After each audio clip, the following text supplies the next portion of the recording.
Hey everyone, it's Sevy, and version 3.6 has brought about a new enemy set for Spiral Abyss, so it's time once again for another guide. As always, the teams used in this guide will feature 4 stars with the exception of Denjo Traveler. Though I'll be using certain teams, this guide is meant to highlight the attack patterns of the enemies here and strategies you can use against them. And to avoid having to verbally repeat my usual general tips for doing Spiral Abyss, I'll just flash them on screen here and you can pause to take a quick read.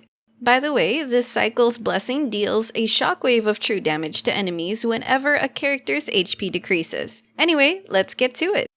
First, some tips for floor 11. The enemies here generally aren't super tanky, it's more the attacks and debuffs they can deal that can make the chambers frustrating. When it comes to teams, you'll want a good healer in the first half since the enemies there can deal heavy hits to you. Then units with good AoE will be an efficient way to deal with the enemy groups here. I went with a reverse melt team which has great AoE damage and Bennett as a very capable healer. For the second half, I recommend either a Denjo-based team and or a Freeze team to deal with the Hydro-related enemies there. You can also create blooms conveniently in the first chamber by hitting the enemies with innate Hydro auras, and Denjo and Cryo are effective against the shielded Fatuis in the third chamber. Here, I used the Hyper Fridge team, which deals a lot of Hyperbloom damage with the crowd control utility of Freeze.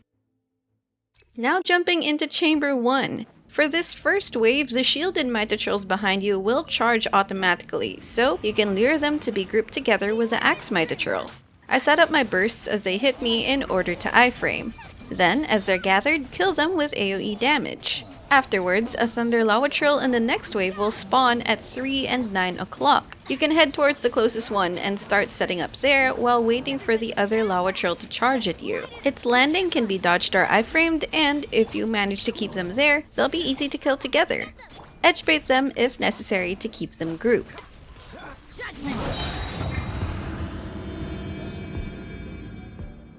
How you open this next half will depend whether or not you have reliable ranged attacks to quickly take down the Hawk Mimics. If you do, you can simply target them first or shoot them down. Otherwise, prioritize the frog behind and let the Hawks approach you so that whatever AoE damage or reactions are produced, the Hawks can take collateral damage. After killing the first frog, another frog spawns at around 9 o'clock of the center, and you can just do the same thing.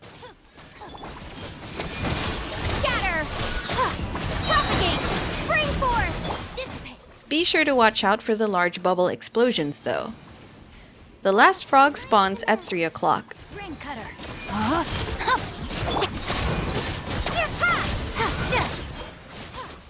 Next, 3 Hydro Mages will spawn. You can edgebait them to make them all teleport together at once and deal with them as a group. Either way, you don't have to stress too much since you're given a lot of time for this chamber. Just be careful of their bubbles and the slowing water affecting your cooldowns.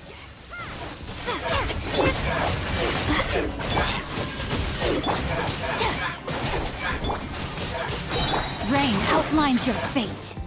The night is cold.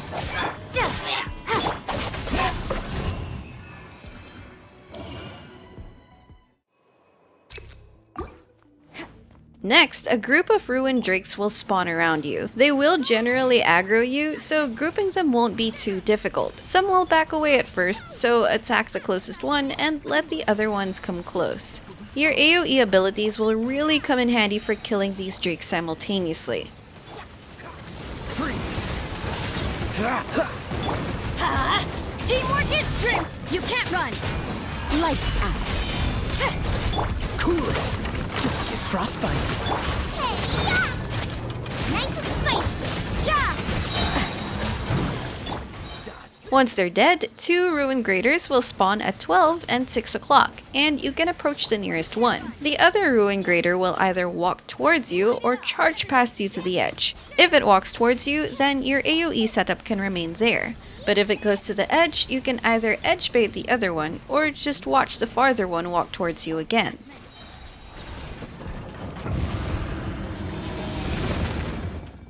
For the first wave in this next half, 1 Hydro Hilichurl Rogue will spawn in front of you and 2 Anemo Hilichurl Rogues behind you. You can take care of the Hydro one first, but run behind it so you have the Anemo Rogues in your sights. These Anemo Rogues will be attacking you from afar, and you can either shoot them down to disable them or just dodge their attacks while focusing on the Hydro one first.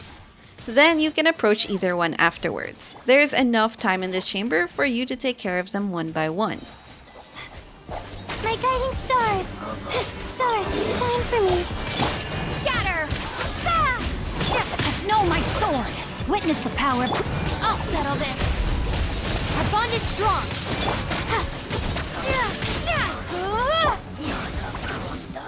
Not now! Don't be scared! Propagate! Spring forth! Body of Rain Cutter! Next, 2 Geo Bishops will spawn on opposite sides of the arena. Just run to the closest one. Its partner will then jump you twice and try to dodge or iframe both hits as much as possible. Once it has jumped, they will be near enough to each other to kill together. Their elements are Hydro and Cryo, so if you don't kill them quickly enough, they may start using elemental attacks to freeze you in place. Call! Mine to command!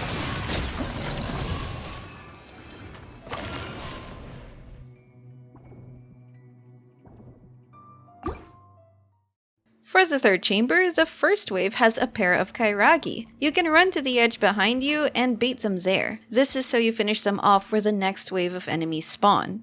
I'm going in! You can't run! Punishment! Freeze! Oh, so sorry. You're toast! Fall before me! The next wave of enemies are Shadowy Husks and Serpent Knights, one of them being the big Geo Shield guy. If it puts out its shield, you simply need to go behind it and attack in order to disable it. If its shield is down, focus on the Cryo Archer one since it's a ranged enemy and the rest should continue to aggro towards you. Then use your AoE abilities to attack the group together. Judgment! Teamwork is dreamwork! Lights out. Cool it! Oh, so sorry.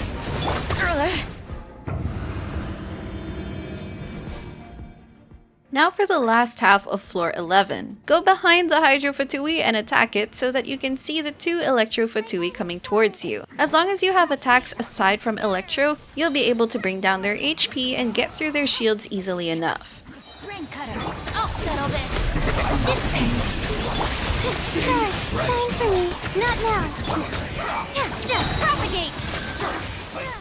Then we have 2 Mirror Maidens with one spawning on the side of the staircase. They're not that tanky, but they can be quite hard to group, and they use ranged attacks instead of aggroing you. Sometimes it's good RNG if they teleport closely together. Either way, you can just focus on them one at a time. Be warned that they have slowing water though, so your cooldowns will suffer. If you avoid those attacks or have abilities that infuse an element onto yourself, that can get rid of the Hydro Aura on your character and help you avoid long cooldowns. Spring forth! Let me weave you a verse. I'll settle this. Call, mine to command. Winter, shall we venture? Now on to floor 12. Some general tips for this floor. The first chamber is very difficult since both sides have Consecrated Beasts, which can stagger and damage you a lot. My tip, if you're trying to finish all floors, is to first not worry about the first chamber's clear time and bring teams that are strong against the second and third chamber. In the first half, having an archer to hit the Drake's weak points is highly recommended, and a team that can inflict Quicken will be very effective against Asimon to easily disable it. For the second half, having a crowd controller can give you an advantage against the second chamber, though it's not that necessary if you have enough DPS anyway. I'm going with an Aggravate team in the first half and a National team in the second. Starting off with Chamber 1 first half. The Ruin monsters here will spawn really closely together, so it's easy to use AoE abilities against them. Let's spark things up. Some will teleport or jump towards you, so sticking close to the enemies is the best way to ensure you can damage them simultaneously. Naughty boy, don't be such a brute. Have enough healing or shielding to withstand their attacks, or dodge is needed. Absorption test.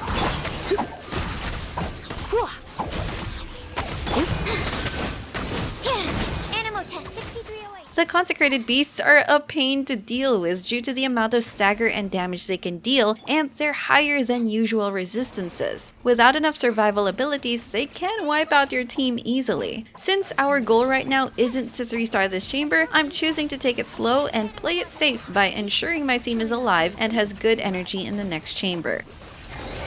Hey, go away! Animal test 6308. Don't be scared! Laws revealed by... Stand clear! If you've fought this before already, you'll know that one way to disable them is to hit the elemental nodes that appear. If you hit it with their corresponding element, it destroys it instantly. Otherwise, it'll take 6 instances of elemental application to destroy it. That will render them immobile, deal damage to them, and have reduced resistance for an amount of time, which is perfect for maximizing damage.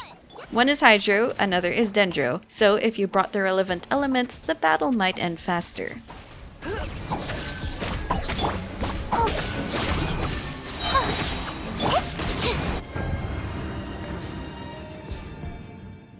This half has 3 waves of enemies. First are the fungus. Try to stagger or bring down the one on the right since it can be hard to hit once it flies. If you have crowd controlling, you can keep them together to kill them more easily. If needed, you can edge bait them to ensure they don't spread too far apart.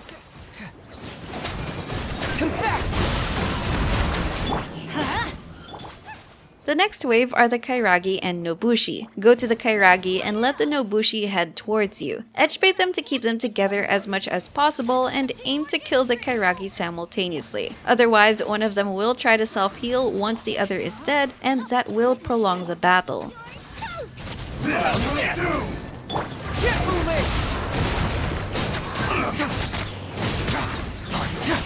The fairy. Cheap trick. Strike will suffice. Nice and spicy!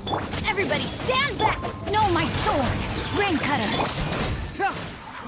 The last wave are another set of Consecrated Beasts. This is a surprising addition to the floor, as those who have finished the previous Abyss floor with them only had to contend with one side having the beasts. Now both sides have them, which proved to be much more challenging for me. I'm going in! Rain outlines your fate. Witness the power of Guwa. Truth hurts! Confess! Let's light it up!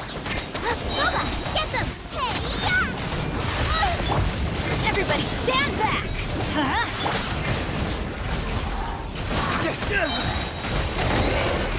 Can't fool me!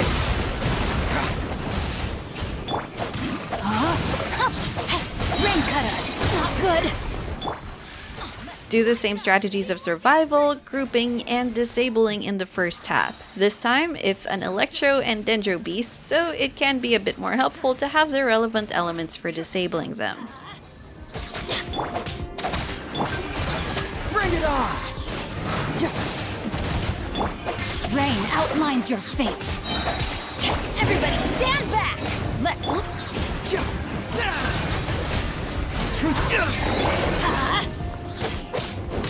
Let's light it up!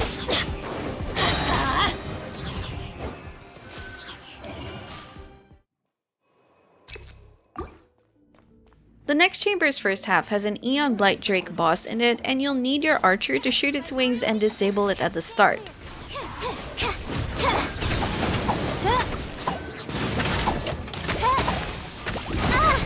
Shadow Raven! Let's spark things. Animal test. This boss doesn't have other complicated mechanics, and its attacks can be quite predictable. So this is really a DPS check of how quickly you can kill it. Don't be scared! Absorption! Surrendering will be gentle. Come a little closer. Ready, go! Midnight Fantastic! Stand clear! You're in for a little shock. Stay put! When it starts to rain down bombs and says its resistance is increased, get ready with your archer because that's when it will start flying again. It's possible that the weak point is located at the chest. Just pay attention to its glowing parts to know what to hit. Bring it down, keep attacking it, and repeat the process till it's finished. As you wish. Come a little closer.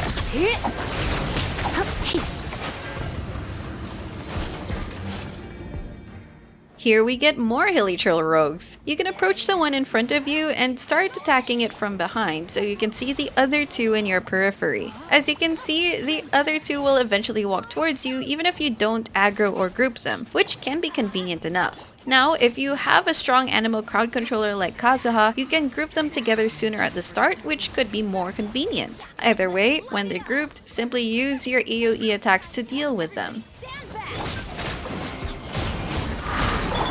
Rain outlines your fate. Eat this! Then, 4 Eremites will spawn spread out on the map. Focus on the ranged animal Gale Hunter enemy first, since the others will follow you with their melee attacks. These aren't too tanky, but can overwhelm your health with elemental reactions. Rain cutter. Now you're testing my patience. 99! Gotcha.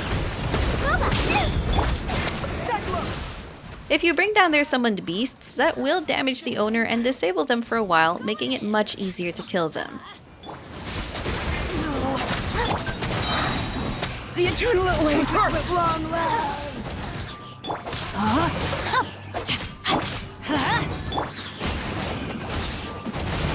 Yeah. Goodbye. But we'll meet again.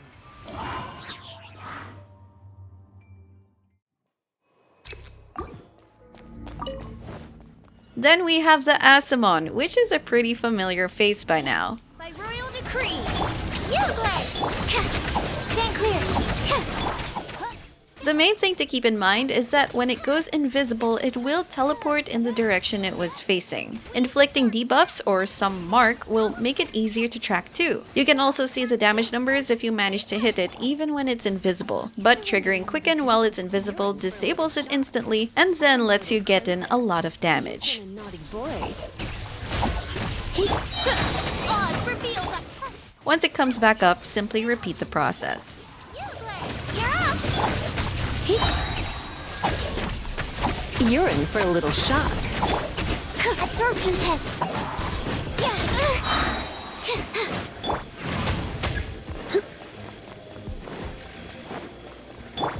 Midnight Venta. Go get it, you play! Don't be scared! Stand clear! Enhanced animal module 75! Let's spark things up a little. Come a little closer. You're in for a little shock. You're in for a little shock. By royal decree!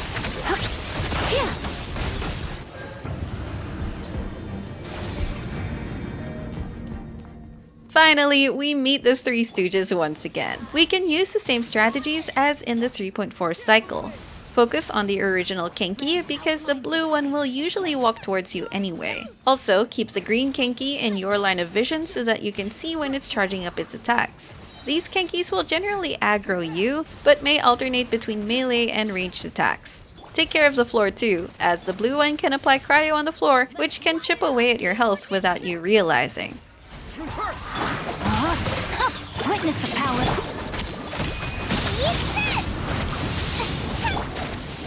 The most important thing is to adapt your position so that you're always hitting at least 2 at a time. If you have enough AoE DPS, this should be pretty straightforward. I'm going in! Get moving! Structure!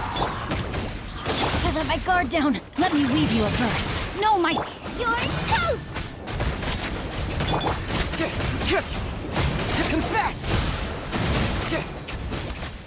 Alright, now that we've finished Chambers 2 and 3, let's go back to Chamber 1. Clearing 12-1 with all 4 stars was really difficult for me because of the enemy RNG and lack of consistency. Still, I'll show you what a successful run looked like and walk you through the enemy situations. For this, I ended up using an Overload team in the first half and a Sucrose-driven Hyperbloom team in the second half.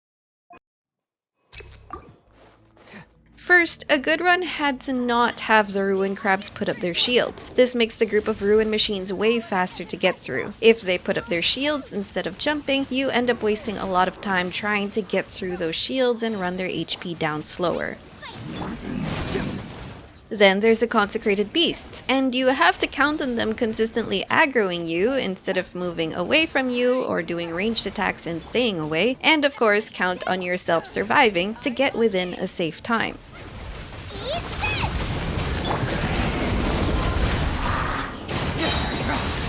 Get moving!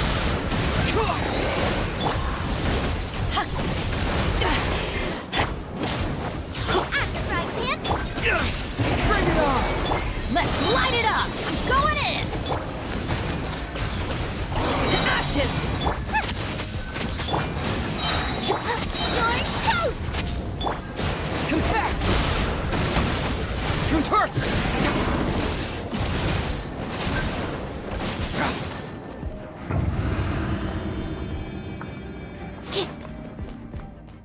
Moving on to the second half, the fungi are predictable enough. Target the one on the right and make sure it doesn't fly up. Then use AoE abilities and that will be pretty straightforward. Witness the absorption test.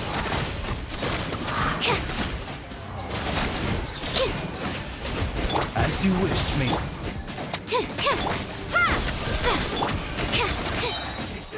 But then you encounter another layer of RNG with the Kairagi in the next wave. Sometimes they'll jump too far away to be targeted simultaneously, even after you edgebait them. Or sometimes their HP regenerating animation happens too quickly before you even get a chance to get the second one down. And lastly, there's the second wave of Consecrated Beasts. And these should be dealt with similarly to the previous half. Test 6308. Enhanced animal module 75. No, my sword! Let me read it. Stand clear. Does it hurt? Oh, it's revealed by... Propagate! As you wish, made for life. Germinate!